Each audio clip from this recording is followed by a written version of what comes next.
to society. Society doesn't explain anything. Society describes something. Civilization.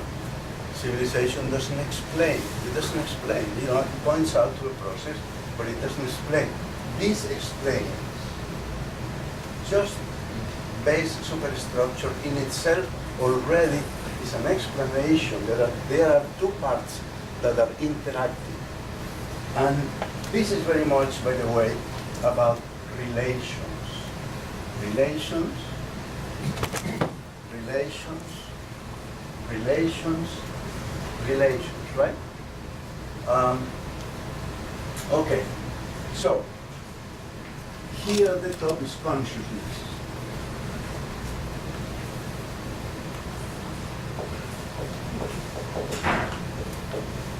Okay, consciousness. So this is where we step out, okay? We are part of the system, you know, we look at the facts, but then we have to step out and use these outside tools to understand the processes that are taking place inside. Now, the social structure, I divided in three parts. First part is productive relationships. We have to reproduce our life every day. We have to produce our life every day, right?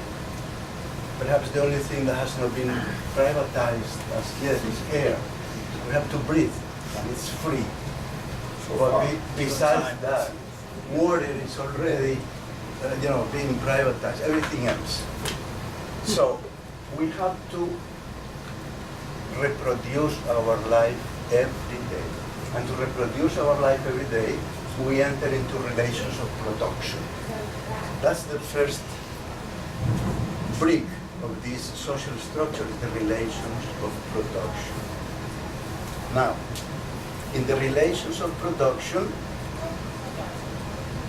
the primary order mediation is that we have to get food every day, and we need shelter, and we need clothes, and we need hygiene, and we need to learn. Those are the primary order needs. But what does capitalism do with the primary order? Introduces the secondary order.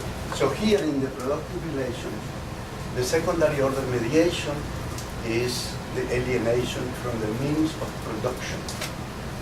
And the means of production I take in a more general sense to the point where I say that capital is the measure of unfulfilled human needs.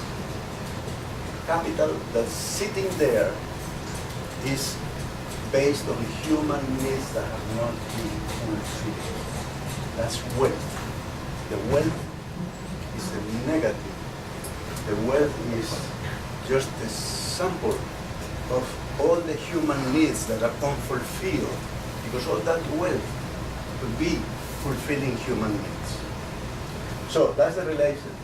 First brick, relations of production. Okay. Second brick. In the relations of production, we have material imperatives.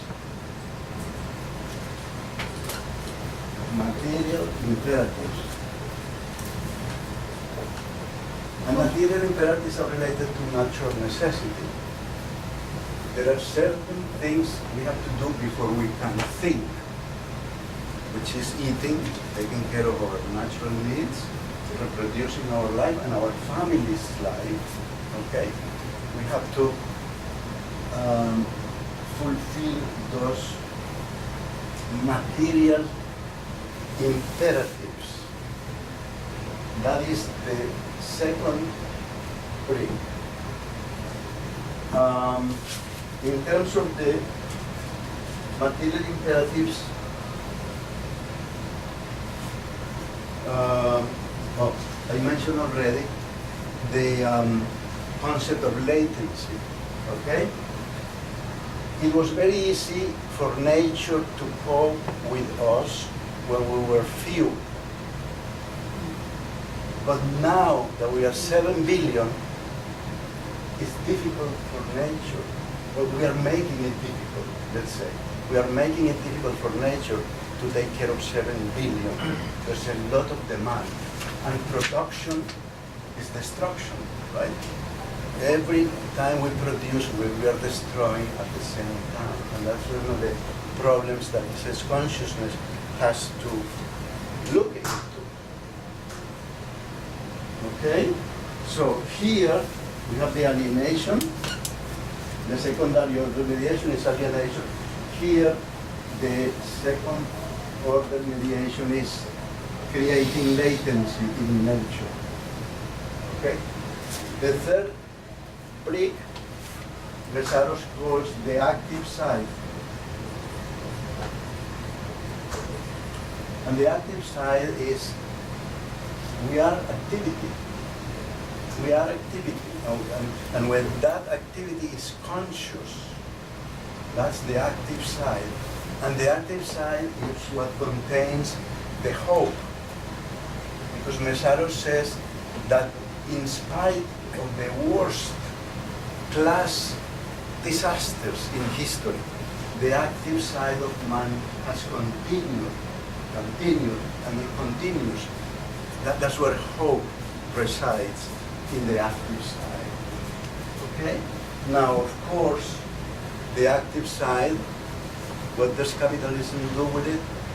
With the second order mediation, it confuses the active side. Because we are all programmed to think by the 1%. The 1% owns not only the means of material production, but also the means of spiritual production. So we are programmed to think in a certain way. And that's what we have to overcome. So this is the social structure, right? But I'm going to change social structure here, and I'm going to put here what is the same thing, which is forms of being. These are forms of being because that's human relationships that for the most part are unconscious. For the most part historically have been unconscious. You know, Marx said we have been making history unconsciously. Okay, that's alienation. So these are the forms of being. And Mészáros said that these forms of being are there before the philosophers can see them. The function of the philosophers is to speak for these forms of being. And these forms of being are reality. To speak for reality, that's the function of philosophers, of intellectuals, to speak for reality. We speak for reality because we are reality, right? Kant said that there is the thing in itself. We are the thing. And it is not just in itself, it's for itself. So we are the speaking part of the cosmos, and we speak for the cosmos. Forms of being, and so far we have been dealing with material production,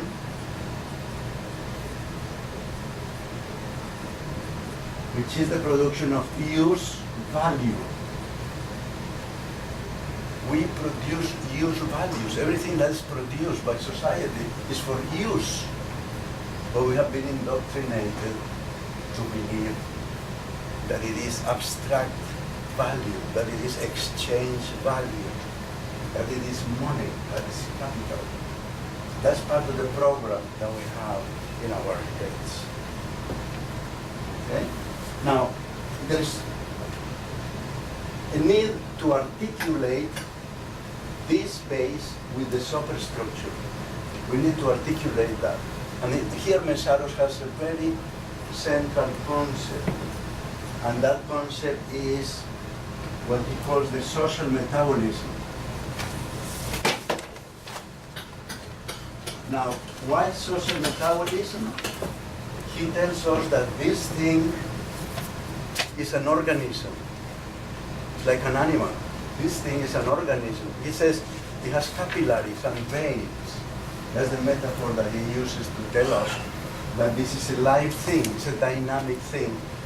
So that, like all organisms, it has a metabolism, which is a composite of anabolism and catabolism, right? Just creation and destruction at the same time. And this social metabolism hinges here horizontally on the economy. So it is fed, the social metabolism is fed by the economy constantly in society, right? And it produces what? Anyone guess? Stability. Stability. Fed by the economy to produce stability.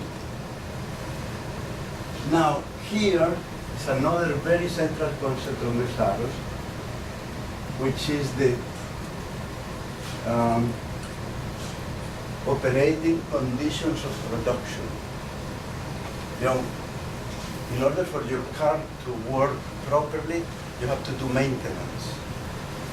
In order for the economy to function properly, the operational conditions of production have to be smooth. This is sort of like a thermostat that is telling whether society is stable or not. So this is the horizontal hinge. Now there is also a vertical hinge here, which is sustainability. Now we are worrying today whether capital is sustainable or not. It's a different thing from stability, right? Is capital sustainable historically? Mészáros tells us, since this is an organism, capital is a disappearing historical necessity. Disappearing historical necessity. He says that all organisms have a life cycle, right? And the life cycle is birth, right? Let's say ascendance, plateau, descendants, and death. That's the cycle of all organisms. Well, this is the same cycle here. And there's something very interesting that he says regarding the base and the superstructure. When a society is young, in the ascending phase, there is a high level of synchronicity between the base and the superstructure. What does that mean? That when a society is young and growing, there's a tendency for the thinkers of that society to see things correctly. But, as we see in capitalism, when the society enters into the descending phase, capitalism has to call the higher price fighters, like Popper and Hayek, neoliberalism, to defend the system and to make believe that the system is still young and that it's still in the ascending phase. And we all know that capitalism is in the descending phase. When sustainability fails, what happens? A new system occurs. Pardon me? A new system occurs. Change. That's the other element.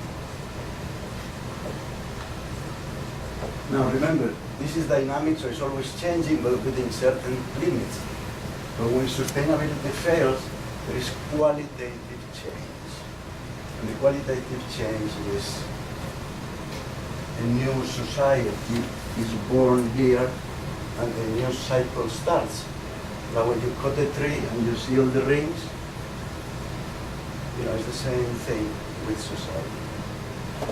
Okay, so this is the social metabolism that articulates the forms of being that are there to the forms of consciousness.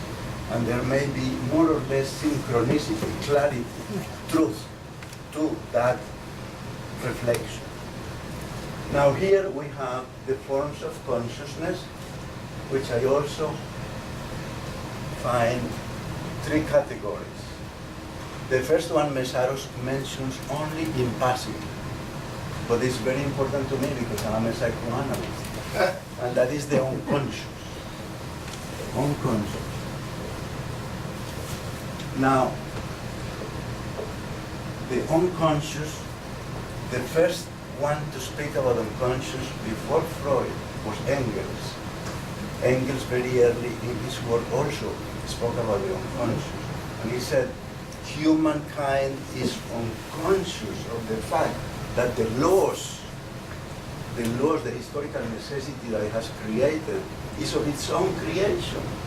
We make these problems, you know, and then they look as if we have to be subservient to them, as if we, you know. So that's the unconscious. And I believe that contributes here in the fact that the unconscious is not only what has no consciousness, like that clock has no consciousness, so it's unconscious. The unconscious, according to Freud, is something that we create also. We create the unconscious, we repress. The same way that society is repressive, we internalize society's repression into our psychic apparatus, and then we create repression, and we create the unconscious in ourselves. So the first form is of consciousness, the unconscious based on repression. Repression is not a good thing, because it's taking part of reality and pushing it aside from consciousness. So, quick question. Would our instincts be in that category? Our human instincts, self-preservation, you know, the basic instincts that human beings have are, you know, basically reptilian. Yeah, it is. But that being once more here, okay, the material imperatives, right? Instincts are material imperatives. They are unconscious. Yeah, absolutely. And that's where Freud focuses very much on the instincts. Next brick here is false consciousness. Now, I think false consciousness is what Sartre called bad faith. Right? It's different from unconscious, because the unconscious, there is no consciousness. But here, in false consciousness, there is a distorted form of consciousness. So that true consciousness has been replaced by an analog which is false. So the secondary order here will be the bad faith.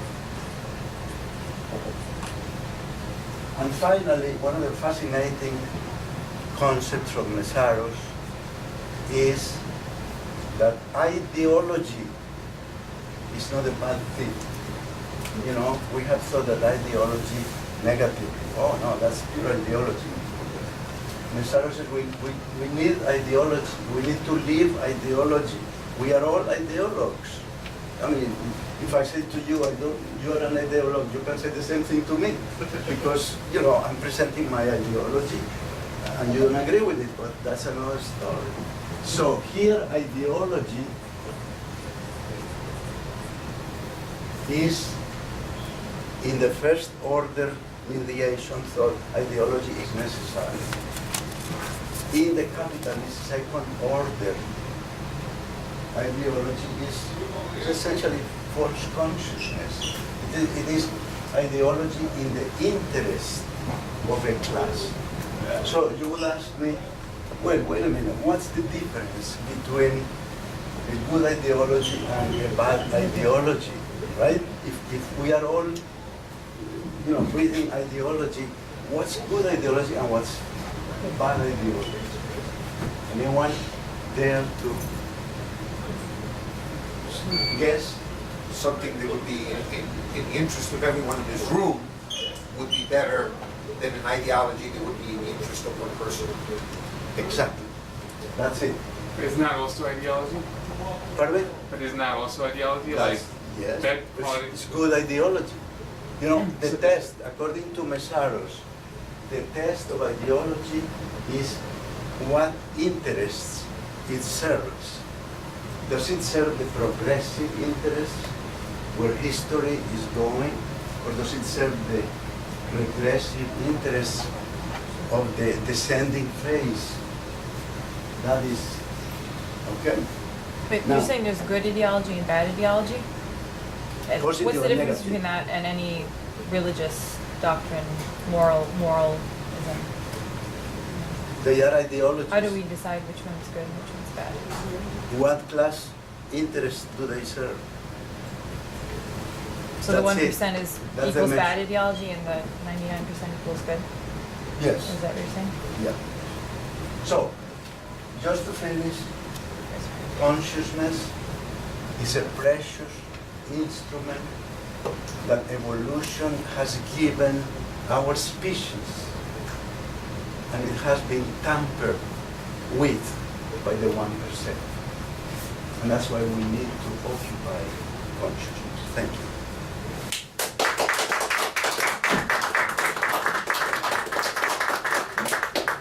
Question? Could I just ask, yeah. Sure. So I wanted to ask this before, so it might have been somewhat eclipsed, but I feel like in all of the talks, some of us have been really interested in this moment of the 70s that Doug brought up.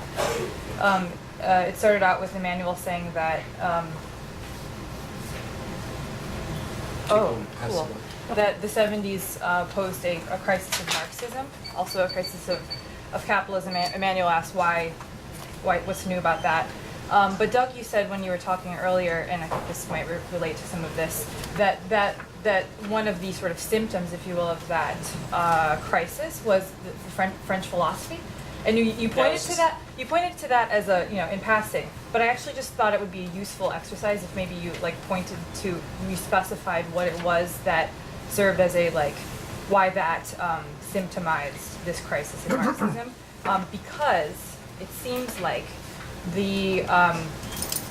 here we have, to me, what seems like a very almost Platonic ideal, schematic of transformation and consciousness, and I feel like something that French philosophy, and I'm not defending it as such, was concerned with was precisely forms of consciousness and the Cartesian divide between body and soul / mind. And so I just want to know.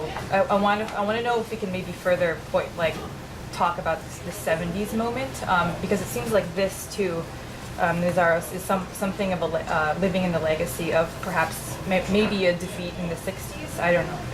Well, I think key to looking at what was going on in the 60s and 70s, and I just brought up the example of the new philosophers in France. One could pick new left figures here in the United States who've gone renegade and so on and so forth.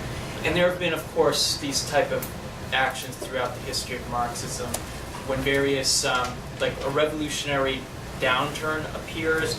We often see people breaking away, going back to bourgeois forms of consciousness. Like here in the United States, a great example would be, say, Sidney Hook in the 30s, or during the 30s was a revolutionary, and by the 50s was calling for witch hunts. But in the 60s, at least in France, we had, key to it was not just the Algerian War, which was a brutal imperialist war, but 1968, which was, now there are of course questions, could there have been a revolutionary situation, but certainly in Europe it was one of the high points. Not only did you have students in the streets, which you had all across Europe, the United States and so forth, you had a general strike that I believe about 10 million workers were occupying their factories. And you had this huge upsurge in revolutionary thought. I mean, just read the graffiti that was posted. Be realistic, demand the impossible, run comrade, the old world is behind you, and so on and so forth. And there was a vibrancy in revolutionary movements. Anarchism, situationism, Trotskyism was experiencing a rebirth, and of course Maoism, influenced by the Cultural Revolution. And this revolutionary wave was continuing in various forms. And I would probably trace like the downturn, at least in Europe, with probably the Portuguese Revolution in like the 70s, like 74, 75, which is, overthrowing the fascist dictatorship there. And after that, there's of course other stuff going on, but largely that impetus has a real brief opening. And I feel like many of the activists involved, they didn't get the revolution didn't come, and there was just such a state of hyperactivity that they burned out. And of course, you have also at the same time, by the time the revolutionary impetus is ending in Europe, you have that the Cultural Revolution is downturning, and China is very quickly going to enter a very conservative phase, with Deng Xiaoping, and the whole Chinese model is going to lose its allure. By this point, the Soviet model, which had to a certain extent had been discredited with 1956 and even more so with 1968. You have Solzhenitsyn, and a lot of the new philosophers were so influenced by that it's very hard in a downturn to resist the pull. I mean, that's why, movements that are in the upturn, they're going to grow, but when the downturn comes, they're going to get down. I hope that maybe explains it a little more. If you need any more, please ask. I actually would like to give this gentleman an answer. He asked a question and he didn't answer it about what happened to the 70s movements, and a lot of things were happening in the 70s, but it really never led to any fruition. It worked, a lot of the things that are being mentioned now. But I think what happened, I remember I was a flower child, I'm 62. You look like a flower. Exactly. And I remember at the time we were all very idealistic and we wanted a revolution, but basically it was linked to the wars of imperialism, Vietnam, etc. And what happened is we got co-opted into capitalism and into materialism because we're still on the upslope. We're still in the growth phase.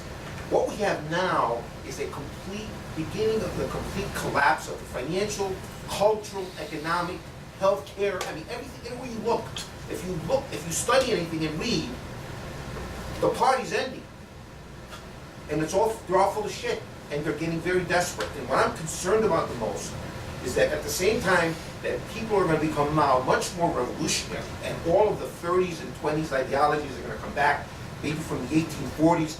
I mean, I dream of people like Bakunin still coming back to life, because everything they said, Rosa Luxemburg, all these people, everything they said is just becoming another reality all over again. And I'm very concerned that this country is completely psychotic. And at the same time that it's completely psychotic, it has all the weapons of destruction. And now it's getting even more technically competent in that area. And the laws are being created now that repression is getting to the point where the Constitution has been completely shredded, where any one of us that are being in this room now could be imprisoned for life as a terrorist, put away, cannot even be brought before a court with no habeas corpus. So there are actions being implemented by the system that are extremely dangerous to us to even think what we're thinking and being even here. But how do we address the fact that we're human beings and we have to fix this planet or we're not going to be around much longer? Fuck Monsanto and GE. Who are they going to sell to if we're gone? They're going to sell to robots? I mean, they don't understand that they're destroying themselves. So how do we take these thoughts and implement them into an actionable formula that we can carry forward and be victorious with? And I don't mean victorious in any militaristic sense. It just to be sustainable as a human species. Because we're really at the end here. Well,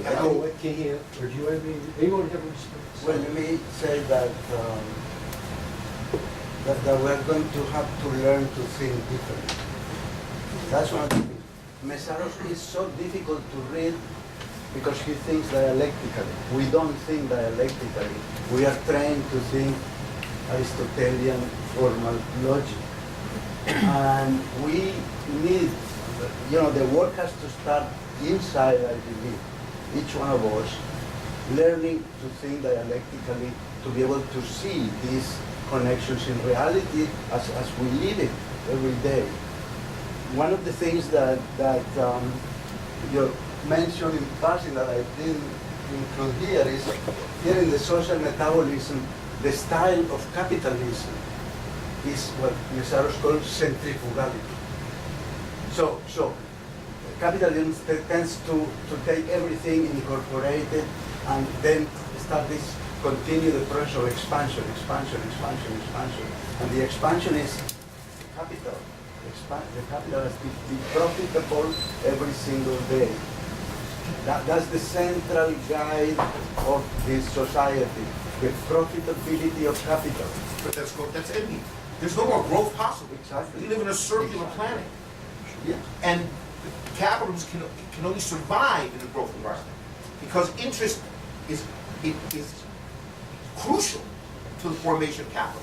And without having growth, you can't have any interest growth, which is why the whole system's imploding now. They have negative interest rates. You can't get, no human being can earn any kind of a representative. The entire economic system is completely fucked. Yes. Yeah, so it is completely gone. I mean, they're doing things now that are so radical that 40, 50 years ago, the economists would probably be committing suicide over the nonsense that's going on in Washington and the Federal Reserve. These people are completely insane what they're doing. Right. Let me mention something that Mario alluded to in the centrifugality of the system, where everything's flying apart. It's a feature of capital. But so what we need to do, and what Mészáros helped us understand, is to develop a system in which there's a cohesiveness, where there's a self-activity, where there isn't this sort of random running into each other, in the competitive world of capitalist culture. Rather, we begin to see ourselves as self-mediating participants in the process. I think these conceptions are very important to thinking about an alternative. That self-mediation, self-activity, the working people actually taking control and being our own mediators is part of the solution. Okay, so I think you were next. I agree with your dismal forecast and your characterization of the laws of materialism and capitalism. And I think you're right, that this is the stage that we're in. And because of that, the forms of struggle that you said characterized were former forms of struggle and former ideologies, they will be coming back because increasing percentages of the population will be forced into various kinds of misery and desperation, and will be open to new ways of thinking to deal with their own crises in place of the larger crisis. And but I think that I'm not sure. I haven't read Mészáros for so long that but I think that the forms of struggle that Mészáros is criticizing, as you characterize your rendition, I mean, they are still necessary forms of struggle. I mean, being connected to the material base, one does have to survive. And that means that in the meantime, while hopefully revolutionary forces are gathering and figuring out their path, what I think would be characterized as reformist methodologies also have their place. You don't forget about the immediate needs of the working class. You don't necessarily, all progressive forces don't have to stop participating in the parliamentary process or, staking out pieces in the parliamentary system that help people survive in the meantime. That doesn't mean that it's not one or the other. We have to develop socialist revolutionary structures and movements that are outside of the system, but that doesn't mean that they're totally in opposition to progressive forces that are operating within the system.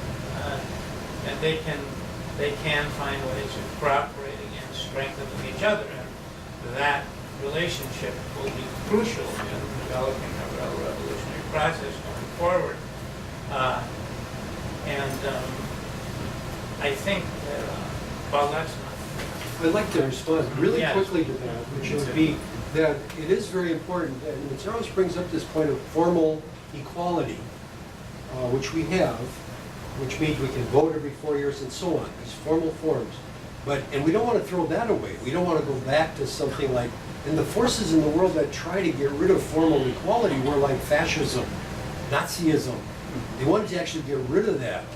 And so Mészáros' point is not to throw that out, but to move forward into substantive equality. We don't want to throw out, but we want to go forward and go to the next human level of capacity, which is to see ourselves as equals, work together, rather than the separation in which the alien mediator can come in and extract surplus labor. So I guess a very brief comment on that. In agreement with this gentleman is saying that we're not going to save the MBTA by passing the hat around in this room. No. Money to fund it. We're going to absolutely depend on the parliamentary process to do something about that tax structure and have to work. But Yeah. just to respond to that, and Mészáros says for socialist mass consciousness to develop, it does require not just common action, a firm set of principles, and so on and so forth. It also requires an orientation almost to the needs of the everyday life. And like I said, when we're passing out the Boston Occupier explaining the crisis on the T, it doesn't get any more direct than that. We're talking about this exact structure. Now, Mészáros doesn't deny that at times you're going to use parliamentary structure. His major criticism would be this whole orientation towards it. If you look at, he's talking about labor and socialist parties. We really don't have a labor and socialist parties. I'm sorry, Glenn Beck, the Democrat Party is not the new Communist Party. But you can. The major thrust of the tea struggle has been, in my view, in my part of it, has been outside of these bounds, outside of these parliamentary bounds. And you certainly are seeing ripples that are going into the parliamentary structure. But if you're suddenly going to, and I've also attended other events, Occupy related, where the whole way to do it is to pressure for reforms is make your pitch, don't rock the boat, be polite, just playing by these rules of the game, which Mészáros says are ultimately linked against you. And I'm almost done. But just to quickly sum up, it's just the main thrust of this has to be outside of these bounds. And that's not to say I'm not going to approve of, I'm not going to like it. I'll be happy if they stop these cuts and so forth, and maybe that's where it'll come The to. people you're talking to on the T are going to have to occupy Yeah. the legislative chambers of the State House to force And it's, politicians to do something. and it's hoped that this one struggle can open eyes to other struggles when you link it to the war budget and so on and so forth. No, before this man here had a question. Sorry, so my question is more related to Mario, and first of all, I gotta say that I'm fascinated by this schematic. I think one of the things that as I understand it, is that the centrifugality of capitalism and the form and the consciousness that's required, or a fundamental aspect of it, is historically has to be understood as having to do with liberalism or modernity, the self, as separate from pre-modern people who had not the same level of consciousness to keep the system being as stable as it is. So one thing that interests me is the emphasis on the intervention being on the active side, which I understand from all three of the presentations have been in the everyday life of people, intervene in such a way so that the oppressive things are attenuated, etc. And from the 70s, the reason why my comrades and I have been emphasizing the 70s is that once the oppressive monogamous marriage and all that stuff got rid of, nothing actually emancipatory resulted. My generation is the result of the people who had, in a way, forged ahead from the 1970s, and we don't even enjoy the sexual liberation that was around in the 60s. We have the counter-revolution, and we have so many different now I'm supposed to care about my career, these values that were love what you work. Like, I would have loved rather to have been in the 1920s to be like, hey, your job's your job, it doesn't matter, what it is that you do. And I think what's interesting to me, and one thing that should be clarified about the schematic, is precisely that historical aspect, that it has to do with the European liberal heritage. And the reason why, I was kind of, the thing that interests me the most also is the fact that you say that capital is a history of getting rid of natural necessity or historical necessity. But to me, one thing that's really confusing is that to understand anything as natural, or to understand ideology as being ideology or false consciousness, has to really grapple with subjectivity itself, and how we arrive at subjectivity. And that has to do with the fundamental tension of, my subjectivity is utterly created by my environment, right? That's a crux of Marxism in a way. And I don't know how it is that intervening in the active side is not going to be replicating in a kernel of unfreedom. You know what I mean?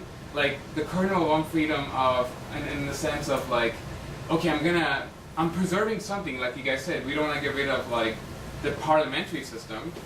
But in what if you do get rid of, I guess what I'm saying is that leftism nowadays seems conservative to me.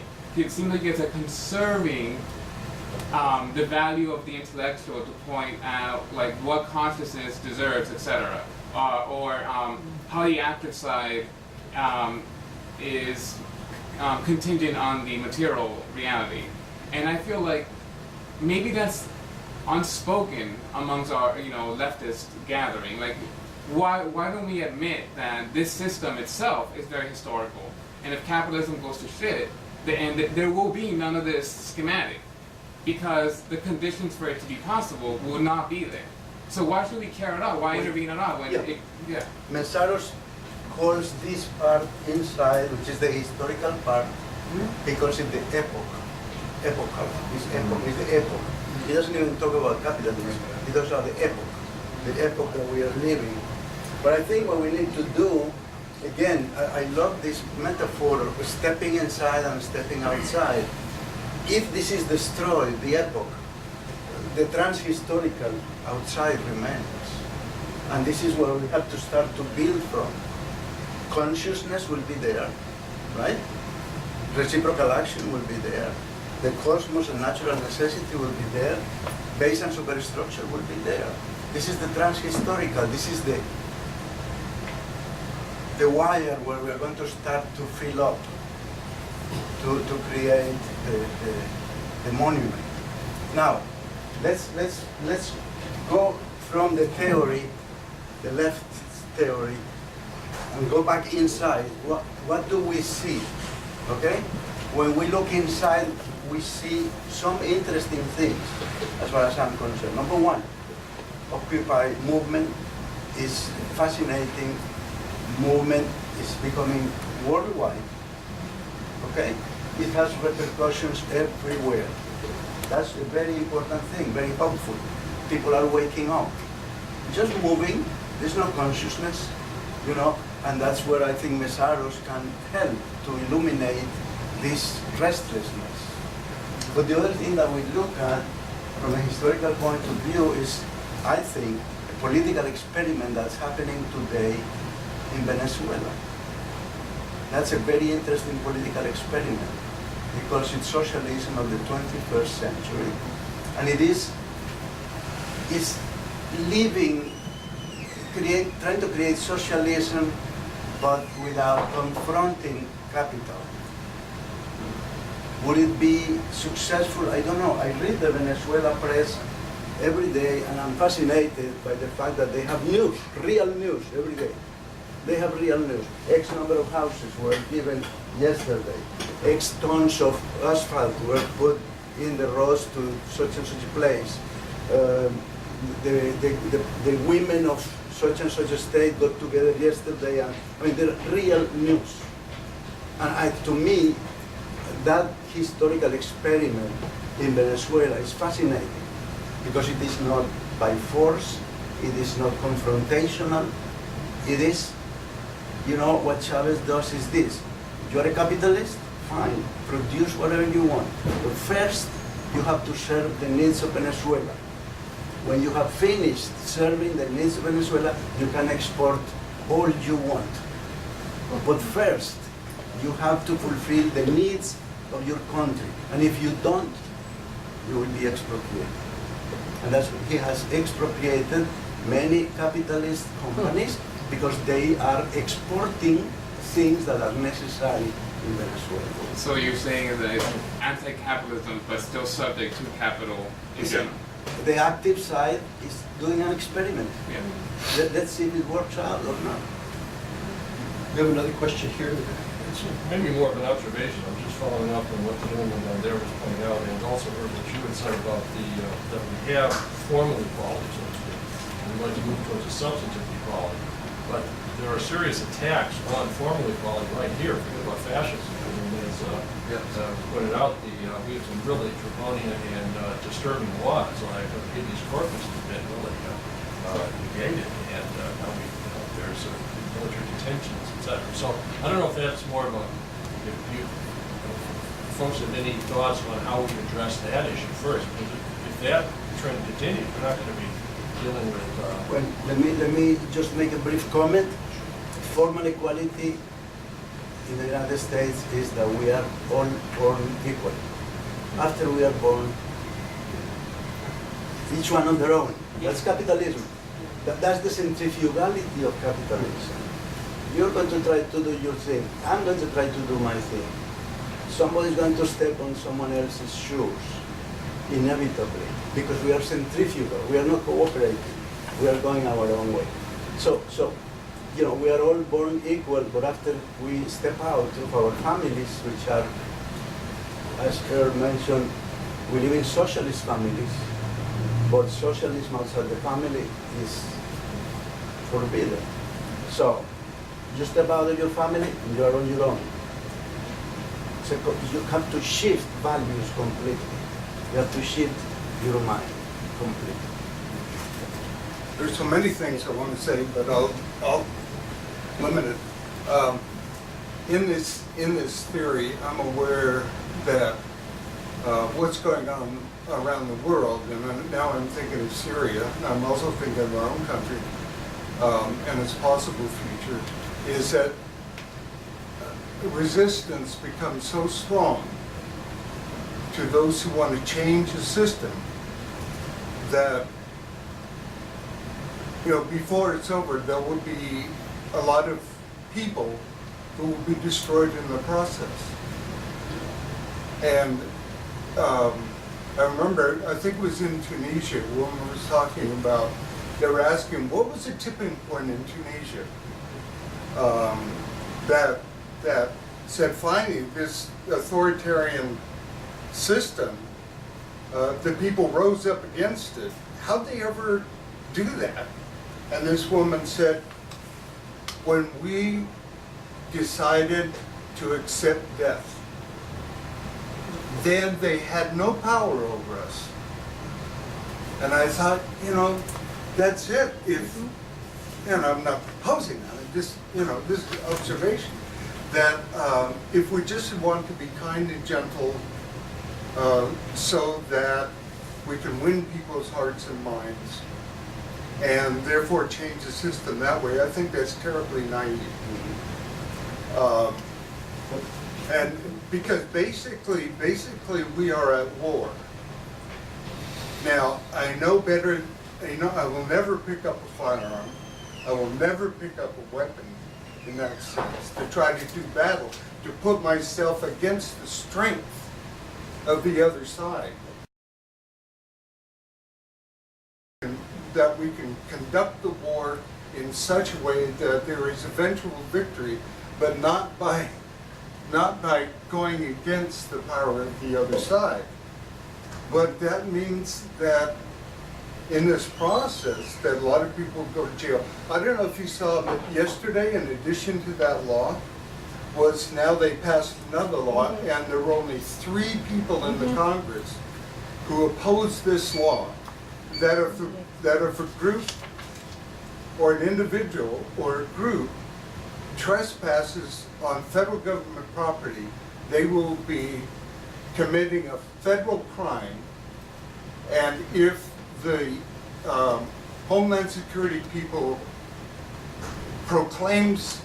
labels them as terrorists, then they're handed over to this other law, which is no habeas corpus, no counting for what happens to people and so on.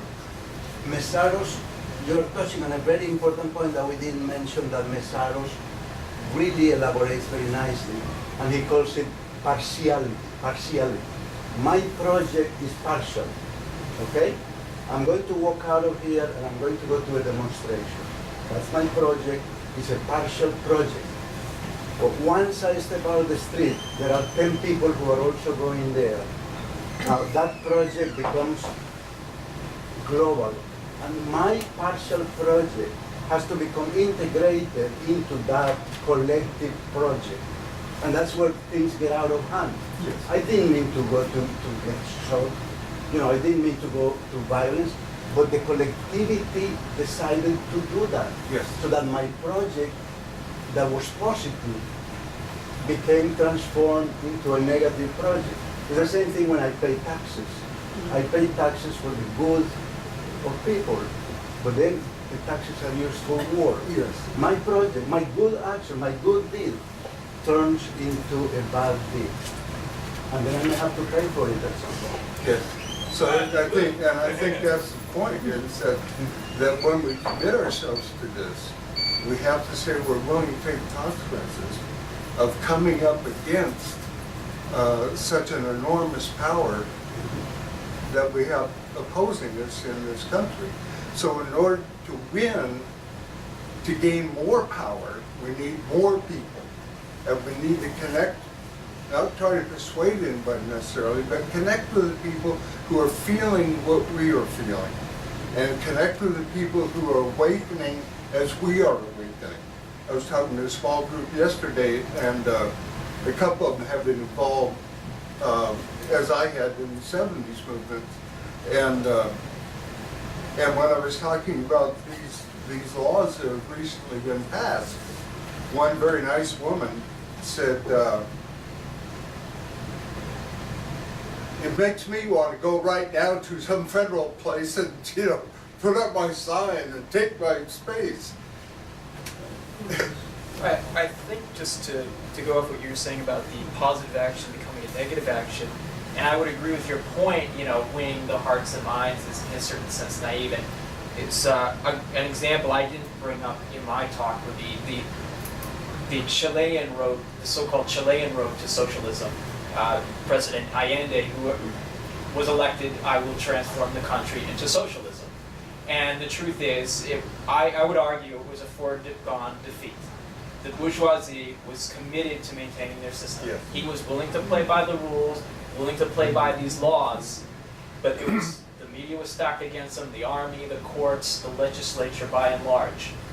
And there was, granted, a lot of popular mobilization outside of, legislation, but ultimately the Chilean project was defeated, and Chile has like 16 years of authoritarian rule. The capitalist class, the capital, is committed to maintaining their system, and they can go to some extreme forms. I mean, Nazism, authoritarianism, all the laws that people have mentioned here that are coming up, trespassing and you're a terrorist. I mean, what the heck is that? Desperation, because we're in the descending phase. They're not that feeling threatened. The truth is, there is, and as far as this is speaking for me personally, there is no guarantee of victory.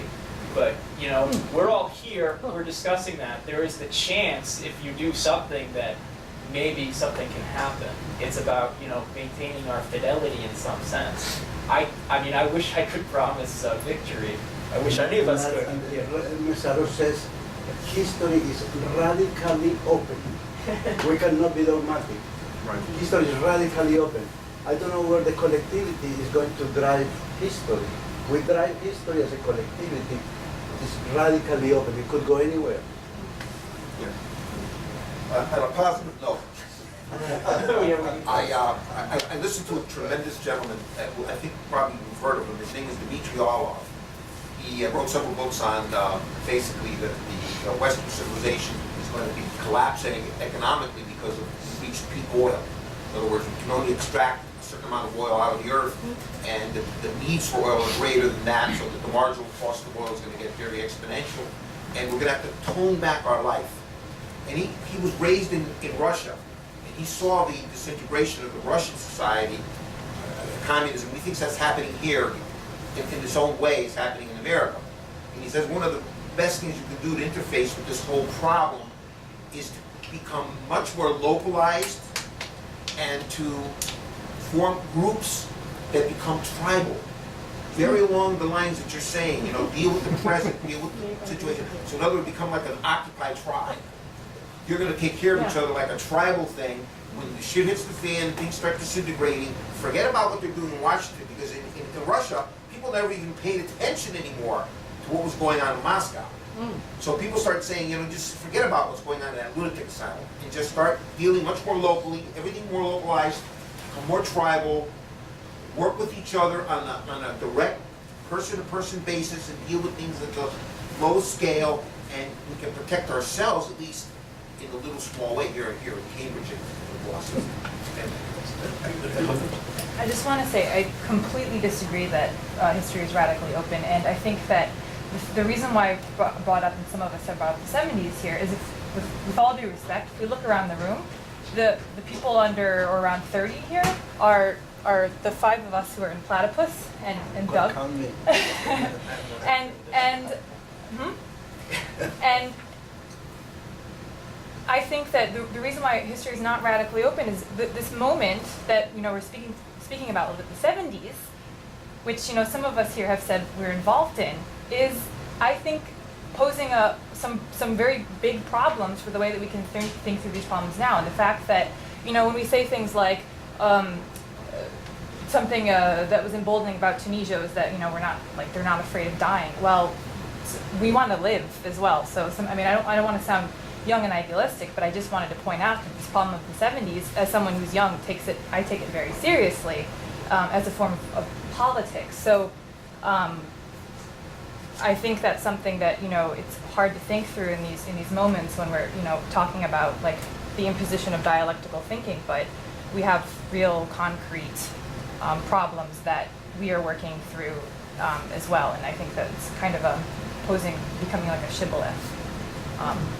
Kind of like what? Well, not I guess kind of the opposite of a shibboleth, but and so I don't know. I just wanted to say that. But the opposite view, if you say that history is not radically open, then you're saying that history is determined. No, I'm not saying that it's. That is cosmic. I don't think that history being radically closed. In fact, it might have been radically closed by the 70s, by radicals. And that it put real limitations on what we can do. The Occupy movement now, of course, you know, I'm thinking about that because our two occupiers actually, I think, left. But I think it's on the wane. Those aren't till 5. They probably went to a GA meeting. They might have I was going to comment to what you Why said are we about focusing locally. I think that's, like, I would hate to focus locally, even though, you know, I kind of like my neighborhood and I like my, like, you know, immediate interaction, because I kind of want the idea of universal brotherhood extended and, you know, fulfilled, like the promise of, I don't know, modernity to be redeemed. And, like, for me just to focus on self-preservation, like, that to me would end in, like, the worst kind of conservatism. We're just, like, in a way, like, becoming the shadow of the capitalists in a very peculiar form, you know? Like, I mean, I would like to live in a cosmopolitan area. I wouldn't want to just be like, you know, like, oh, you live in Boston now, so that's the way you are, you know, root for the Red Sox, you know, like, you know, I guess. What I meant more is that, this concept of globalization, of these giant corporations running the planet, the way to fight it is to be very much more local. So if there's a little farmer's market in your neighborhood, better off buying potatoes from a local farmer than to buy Monsanto potatoes that are being put into a conventional. That's what I'm trying to say. Localize your thinking, deal more with people. Now with the globalized insanity, the planet has become. But my point is, why do you condemn us to that? Condemn Why who? us, me? I'm not condemning you. That our future I can only is tell you what I the think. best case scenario. Our future is No, to I'm form just telling you what I form think. tribal collectives. No, I'm just telling you what I think. I know what you're. I'm telling you what I think as believe well. in, first of all, I'm an anarchist all the way. And I believe in being tribal to begin with. That's the foundation of humanity for hundreds of thousands of years. This nonsense about governments and borders and all that's of course not happening. Exactly, hundreds of thousands of years. It's not specific to capital. It's not specific to modern capital. No, it's not. It's, No, well, it's not, but we're not living tribally, are we? Are we not Pocahontas would completely be able to alienated attack right now? capitalism. You know. I just had like one thing to add about the sort of, you know, the sort of history is radically open. And I think that one of the things that I think what Laura was pointing to was actually saying that the 70s, or you know, sort of like radical activity or activities of the radicals in the 70s, but also perhaps since the 70s, has actually, you know, history might be radically open, but that activity has closed the possibilities that are offered to us. So I think the things that we can do now are drastically sort of, you know, reduced in their scope than they were in the past. So for example, you know, in 1917 you could think of a revolution, but now all we can think of is actually, and I sort of intellectually I disagree with you, but I see where you're coming from, that, you know, now all we have is actually living in sort of a tribal society, which is what we were doing. Like, you know, thankfully we came out of that 10,000 years ago, right? Like we started agriculture, we started doing that, and we built cities, and you know, those are good things, I would think, right? So, I mean, of course, you know, we are pressurizing the earth and like all those things, but actually we're better off now. We're pushing the limits of nature more than we were, you know, thousands of years ago. So it just seems like sort of history might be radically open, but we certainly have been reducing the sort of possibilities that are afforded to us as political actors, as what we can do now. So the best we can hope for is these local small things. Let me ask you a question. What are those forces that you perceive are narrowing history or closing history? What are they? The left. for one. The left. This form of the left is charged as changing history. The left has changed history, but maybe by missing, for the worse. And that's why I think still, I mean, maybe the 70s isn't maybe it was, you know, further down the line, or actually earlier, but what has narrowed our political possibilities is the left, because that's what the left does. And so we should be critically assessing the left From the left. as well. Being on the left. When you say the critiquing left, them. what do you mean narrowing? How is the left narrowed? It puts questions on the table. It determines it in part defines the terms of engagement as well. Our terms of engagement right now are, actually I don't really know what they are, because we're also the talk is not, you know, we're not actually debating things. We're sort of more tending to agree on the current state of problems. And you know, this is not just to say that we need to be talking about techniques, but clearly there are underlying sort of problems here with, you know, the anarchism thing, and we don't. I don't know. I have a We concrete should example. address right? those, is what you're saying? Yes. Well, here's a concrete example. Yeah. Doug was talking about, you know, the sort of slogan in the 60s and the 70s was be realistic, demand the impossible. And now you see that that is not the demand, right? We do not actually aspire to demanding the impossible anymore. We actually don't even know what the impossible is, and perhaps we are even afraid of the impossible. Why not? Well, wait, So wait. what this that's the sort of crux here. What the left is demanding right now, and this is, you know, sort of like actually sort of amply demonstrated in the Occupy movement, is that be realistic. You know, don't have tattoos if you're actually going to speak to the media. Be sort of wear khakis when you go. Don't wear cut-off jeans. Like, you know, there's a lot of those things which are actually saying that make realistic demands. Don't make huge demands. Don't demand that society transform itself. Instead, just say that, you know, overturn this law or something like that. Like, that's actually, I mean, this is, again, the thing is, there's a difference between sort of a conceptual idea of the fact that the left is narrowing possibilities and giving a concrete example. So, I mean, so in that sense, the example might have problems, but I think that's sort of like, you know, one of the things that I could point towards at least. I was just going to point out, in terms of the Occupy movement, we really actually made no demands. There's a lot of question about making demands, and initially, I was actually in favor of coming up with a list of demands. But the more I thought about it, the more I realized, do we really want to demand things from the system? Do we want to demand that we tax the rich just a little bit more? Do we want to demand that them, who are sending soldiers to die and to kill, that they end their wars? Why should we make demands on them? You know, they're asking what we want. You know, why don't you come up with a list of demands so that we can be reasonable, that we can play by their rules and their game? We weren't making demands. And even with the tea struggle, it's not so much a demand. There is, you know, the anger about the fare hikes and the service cuts, but there is no actual demand. It's more a campaign where various voices are being heard, everything from pressure your legislature to change the whole nature of how wealth is distributed, what is money is. But we, in a certain sense, we were redefining the parameters of what was possible.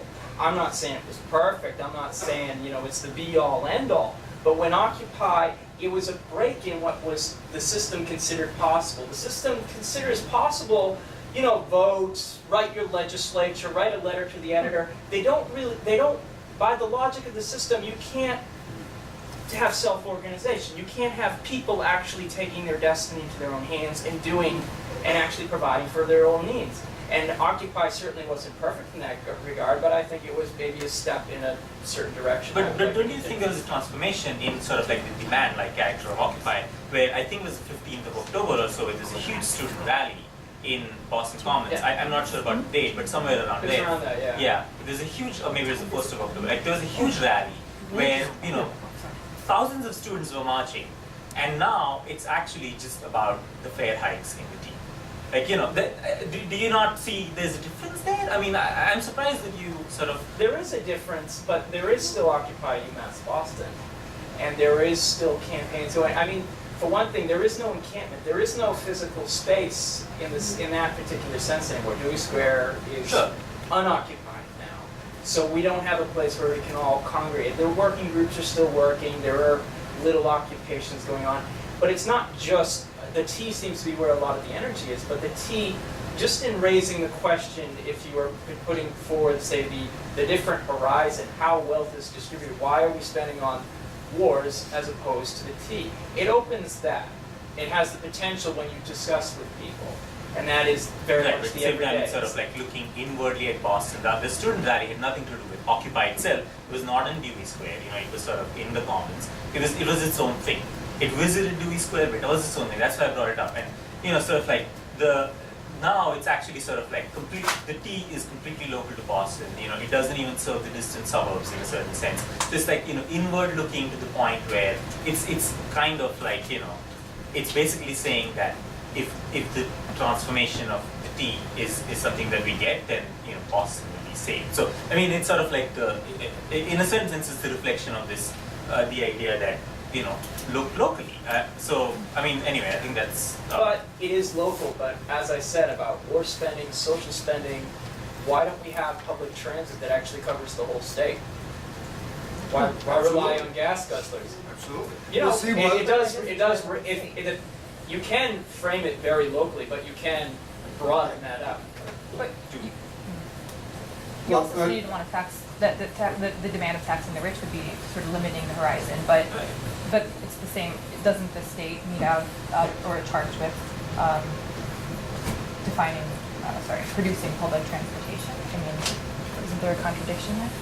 It is a contradiction. Taxing the rich is not inherently socialist. You know, That's taxing. not what I was saying either. But there is a slight contradiction. But in the sense, by getting ordinary people involved, you know, it opens the door to other struggles. I do believe, as my fellow co-panelists do, that history is open, that we can make history. Great. Let's hold off here. Let's actually stop. There's another group coming in here to take this space at 1 o'clock. They want to come in and start setting up. What we need to do is stop, actually. Unfortunately, you know, we have to share the space here. So it's been great that you could come. If you do want to carry on, it's conceivable, although it hasn't been set yet, we may go out and have something to eat at one of the local restaurants if you want to join in. We haven't decided where. There's a couple possibilities, maybe Mary Chung or Rendezvous for lunch. You know, so if you want to continue the discussion, we could do that there. And it's just great that you could all come and raise these important issues. And also bear in mind we have another panel tomorrow on another great economist, Michael Leibowitz's work. And if you 1 o'clock tomorrow here, if you want to come in, we'll keep on talking about these issues and exchanging ideas. So that'll be from 1 to 3 tomorrow afternoon. That's the next thing. I just want to post something about the ending time. Right. We came under the impression that we were going to stop at 11:30 because from 12 to 1, the two of us and you go to Coolidge Corner for an anti-war vigil that's been going on since before Bush invaded Iraq. And I was debating getting up and leaving at 11:30. Then I began to question, is this discussion in terms of mutual discovery of how people see the left and progress and fighting for our causes either more interesting and maybe more comfortable and safe than standing in a public place protesting? And, one of the things the left does is talk a lot. We're more talk than action on it. And I experienced this in myself, the resistance to action because it's more comfortable to sit here and talk. Not that we haven't said some very important things, but something for us to work on our own consciousness of. Right.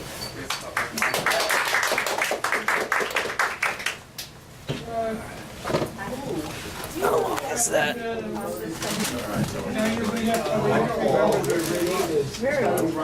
I would have